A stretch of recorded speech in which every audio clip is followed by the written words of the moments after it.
Addy soldiers. Oh, what the hell? I had ice in this before I set up my camera. Oh, this doesn't bode well. But you know what else I have? You know what this means. Oh, that was a good one. Oh, wow. That's certainly a flavor. Well, now I have to drink it because we're all matchy-matchy, and if anything, I'm a fiend for the aesthetic. You know what would fix this? Gin. I think the burning question on everyone's mind right now is, how is it already July? Looking back at the beginning of this year, I'm like, there is not a single thing that I retained from the first 6 months of 2021. Like, what was I doing in March? I don't know. But something I apparently did was finish 8.5 books in the month of June. So I want to do a June monthly wrap-up today to just talk about some of the stuff that I've gotten through in the last month, mostly due to stress reading. We got some historical drama, we got some sci-fi existentialism, and of course we have a whole lot of fantasy shenanigans. So without further ado, grab a drink, grab a snack, and let's do a good old June monthly wrap-up. I say I finished 8.5 books this month because I did end up DNFing something like pretty much June 1st, and that is unfortunately Master of Crows by Grace Draven. I quite like Grace Draven and her work. There are some good new adult fantasies, and this one seemed like it was going to be perfect. Like, it's these creepy old gods, and the Master of Crows is this disgraced magician who is trying not to become an avatar to this evil god, and our main character is this priestess who is being sent to spy on him and report him back to the church. But something about this just didn't grab me, and I'm really sad about it because damn, that's a good plotline. It was supposed to be an enemies to lovers, and I felt like the main love interest, Master of Crows, was just, I couldn't quite sympathize with him enough to eventually fall in love with him. I just thought he was kind of a dick. And getting from scene to scene was a little wobbly. Like, I liked a lot of the scenes individually, but putting them all together was just like a string of inconsistencies. I might eventually return and try and reread this book because I love that plotline so much, but just, I guess at the time, I decided to DNF this, so that's all I have to say on that. Moving on. Next up is a book that I absolutely adored. Like, I am recommending this so much that you think I would be getting commission, and that is the super existential, environmental dystopian, sci-fi mystery that is The Ones We're Meant to Find by Joan He. That took so many takes to say, I'm not doing it again. This is a futuristic dystopian sci-fi that centers around two sisters. One sister, C, wakes up on this deserted island with no memory of how she got there, and only the fact that she has another sister. Whereas the other sister, Casey, lives on this environmental compound that floats in the sky above the Earth. The Earth's all fucked up and like the tectonics are causing mass extinction, and she is trying to track down C, who has gone missing. And the way that this plays with reality and time is super, super weird. Builds the story in these puzzle pieces going back and forth, so it's a super trippy sci-fi world that just keeps getting stranger. Also, I'm pretty sure one of our main characters is a sociopath, and through that you kind of get to watch a villain being born and somebody playing at being God. Like, you know, I love me some morally gray characters, but this also goes into these weird existentialist conversations on like human awareness, our ideas of what the future is going to be like, the inability of humans to think beyond our present, global warming, which if anything in this stupid heat wave BC is having, we should be concerned about. Now I want to go very opposite that and talk about a book that was a major surprise for me this month because I read it for class. I am currently in an upper level children's literature class, and one of the things that we needed to read was this amazing middle grade novel that is The We Free Men by Terry Pratchett. As an English major, I read a whole lot of books that I do not include in these monthly wrap-ups because to me they don't count and I think it would be boring to talk about. Like, ah yes, another take of Frankenstein. 10 pages into this, I was enchanted. Our main character is a 9-year-old girl named Tiffany who ends up that she can see the other world. When her younger brother is stolen by fairies, she needs to get a hold of her fledgling witch powers and go into the world of fairy to go save him. And along the way, because she is a witch, she gets the respect and admiration of the wee free men who are also known as the Nakmakfeagles, who are just like these 6-inch tall, like little Scotsmen. And it's written in an accent, like, oh my gosh, they're ridiculous, and this book makes my heart so happy. Fairy lore, girls kicking ass with frying pans, witch magic, plus good lessons for kids about, like, asking for help when you need it, but also being self-sufficient, trusting in yourself, not standing for people putting you in a box due to your gender or your age. I am a terrible fantasy reader. This is my very first Terry Pratchett novel I've ever read. I fully admit that I was wrong. I have been clowning around, not exploring Discworld, because this book was great. Next, I will talk about my first contemporary that I read this month that I really enjoyed. This was also a giant surprise. You know me, I read less than or equal to a contemporary a year, so the fact that I've already read more than a handful is like mind-boggling. Contemporaries are fun and all, but like, Where are the dragons, you know? But Somewhere Between Bitter and Sweet by Lake and Zia Kemp was such a fantastic novel. This is an upper YA book with our main characters being 18, and the only thing that Pen wants is to take over her father's taco restaurant, but her parents want her to have a different kind of career and life for herself. And when there are clashes in the dysfunction of the family and the restaurant, things go downhill. She ends up getting kicked out. And a big part of the story is them reconciling, but also her making it out on her own and sticking her ground and doing what she truly wants to do, which is to bake. Our other character, Alexander, is an illegal Mexican immigrant who has come and started working at Pen's father's restaurant in hopes that he can track down his absent father. I actually really like their relationship. It was like a little rocky, but at the same time it wasn't this intense, tension-filled fighting kind of, I don't know if we're gonna be together. Like, they were like, hey, you're cute, and I think I would like to spend more time with you. And then they do, and it's great. Also, Pen deals with clinical depression and has to be on medication, and that's a really big part of her journey. And truly, the most unrealistic thing about this book is the fact that Alexander and Pen, like, actually call each other instead of texting. That's weird. And the found family dynamics of this restaurant just, oh, give me so much joy. They are so ridiculous, and I love that Pen is like that bitch. Okay, so this next one,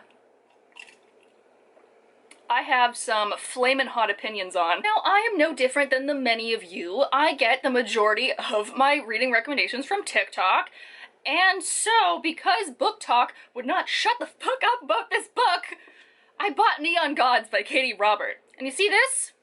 Betrayal. I trusted you when all of you guys said that this was a good Hades and Persephone retelling, and I am shook, and not in a good way. In theory, interesting. Like, the gods are not gods, but the titles are passed down through the generations as like seats of power. And Hades' realm is the lower city that the upper class gods don't come down into, and of course he takes care of his people, and the selfish gods and their golden towers are actually these like awful socialites that like don't care about anything except for fame and money. Y'all, this was a watered down 50 Shades of Grey, although I do have to say I did enjoy how thorough and regularly consent was displayed, so I give her credit for that. This book really needed another edit.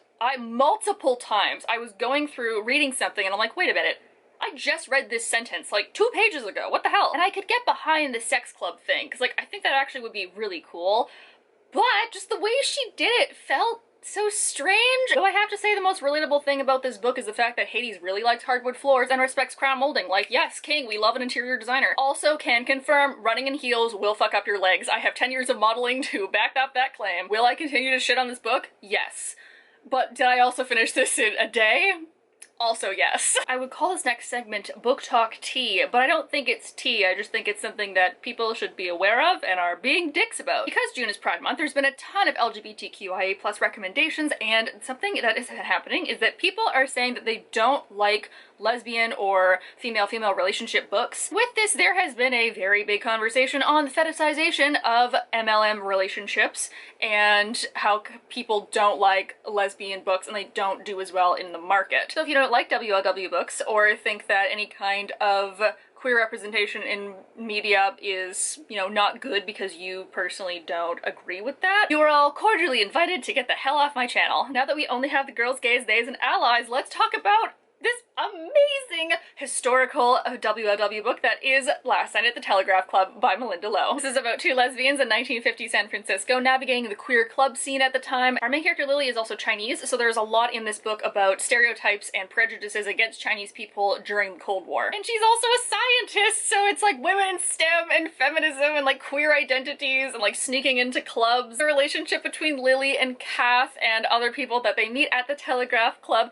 is so pure and wonderful, and I love how many different perspectives we get. However, I must clarify that I do not endorse nor condone underage drinking, because especially the rate and volume that these girls are going at, like, my god, your liver function is gonna tank by the time you are 22. People have such a narrow view of you based on the experiences they have in their own lives, and just because your life is different and you love somebody other than what is expected of you doesn't make your life any lesser. This is warm and heartbreaking and tough and full of joy. Thank you so much to Bridge of Bridge Loves Books, who is one of my mutuals on TikTok, for being the wonderful influencer that she is and influencing me to read this book. Oh my god, there's another one! I almost forgot. This is the problem with ebooks. I would love to get on board with ebooks, but just if I don't have a physical copy of it that I can see, it doesn't exist to me. So now let me talk about a little bit of an unexpected favorite of the month, and is Mageborn by Jessica Thorne. So hundreds of years ago, Mageborn magic users and the royal family of Rathlin struck a bargain. There must always be one of Rathlin's descendants on the throne, and in return, the Mageborn would, like, be not wiped out. But now the only heir to the throne is also a Mageborn and has magic, so there is this whole political dissent within the city. Grace is an orphan who has now become the captain of the military, and she tracks down the most dangerous of Mageborn, but she herself has hidden magic. When she is tasked with protecting the Prince of Thorns, it turns out that he harbors a soft spot for Mageborn and wants to completely reform the empire, but then they also find out that there is this awful conspiracy with the real king and his now questionable wife, messing with memory, what magic will do to you if you do too much, like burning out. I burn out all the time, I don't even have magic. This is a new adult action fantasy that had some very interesting takes on politics and magic. Great fight scenes. I like especially at the beginning of their relationship that they obviously have chemistry, but they're still kind of awkward together, and all of the deep dark horror that the old gods bring. Oh my god, that ending though, like, holy shit! Like, I finished reading this and I was just like, I am unwell. Going back to something a little bit less, actually this isn't less intense at all, what the hell am I talking about? No less magical, but perhaps a bit more whimsical. I'll talk about the very fun, very gay swashbuckling adventure that was In Deeper Waters by F.T. Lukens. Like, no spoilers, but this book really has legs. Like, I couldn't wait to finish it. It was mermazing. When I first hauled this, I just made fun of it because I was like, I think this is just gonna be like Pirates of the Caribbean. Curse of the Black Pearl meets On Stranger Tides, but gay and adorable! Prince Tal is on an ocean cruise for his coming-of-age ceremony, and they rescue a dashing young boy from a sinking shipwreck who ends up being a mermaid. While most people in the ruling family have some kind of magic, Tal's magic over fire is one that is most feared because it was the magic that his grandfather used to take over their country. So he's trying to hide it, but then he gets kidnapped, and then he needs to figure out a way to mesh his magic and his political savviness together to make sure that he can escape. But then he learns more about Athlin and his magical world, and they all have to come together because there might be war on the horizon. Don't get me wrong, I did like this book a lot. But, oh my god, does this book have a tone problem? Like, the parts that are sweet are so sweet, almost too sweet. Tal and Athlin together are absolutely adorable. I love the family dynamic between Tal and his other prince brothers. Then we get to things like war and the pirates and other kinds of dark magic, and it's like, wow, wow, wow. So I can say this is lighthearted and fun, but there's also, like, murder. It was fast-paced, it was a quick read, and I, like, overall enjoyed it. I just realized that this cover is the colors of the Pan flag! Oh my god, was that on purpose? This is my kind of book cover, if you know what I mean. And lastly, this is a book that I managed to finish last night before filming this, so, you know, I just managed to squeeze it in to this June wrap-up, and, like, God, I love being so talented. And that is a book that knocked my frickin' socks off. Ava Reid had the audacity to write this banger, and that is The Wolf and the Woodsman. I also mentioned this in my birthday book haul, and I said something along the lines of, like, I'm not sure if this is a Red Riding Hood retelling, and oh, baby girl, oh, it is not at all whatsoever, damn. This is a book based on Hungarian history, Jewish folklore, and pagan nature magic. In her pagan village, Evike is one of the only girls who does not have magic. But when soldiers from the Holy Order of Woodsman come to take a wolf girl for a blood sacrifice in the capital, Evike is surrendered. On their way back through this magical, whispering, moving, dark, cursed, magic-infested forest, they get attacked, and now it is only Evike